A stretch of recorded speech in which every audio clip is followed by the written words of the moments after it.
வணக்கம் வியூவர்ஸ். நாங்கள் ஒரு விசித்திரமான ஒரு செயலில் பார்த்தோம்.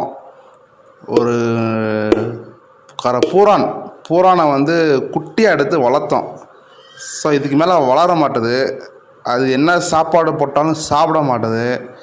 ஸோ நீங்கள் அந்த வீடியோவை பார்த்துட்டு இந்த பூரானுக்கு என்ன சாப்பாடு போட்டால் சாப்பிடும், ஸோ எப்படி இது வளரும், யாராவது கமெண்ட் பண்ணுங்கள். இல்லை இந்த பூரானை அடித்து சாக வச்சிடவா? ஆனால் இதுக்கு மேலே நாங்களும் பார்த்து எதுவும் முன்னேற்றம் இல்லை. ஸோ குட்டியாக இருந்து இப்போ இந்த அளவுக்கு வளர்ந்துருக்கு. ஸோ அதுக்கு மேலே வந்து சாப்பிட மாட்டேது. ஃபஸ்ட்டு ஏன்னு தெரியல, இந்த டப்பாக்குள்ளே இருக்கிறதுனாலயா இல்லை வெளியே போகணுமான்னு தெரியல. இங்கே பாருங்கள், அது முன்னாடி சாப்பிடக்கூடாது தாடையை வந்து மூடிக்கிருச்சு.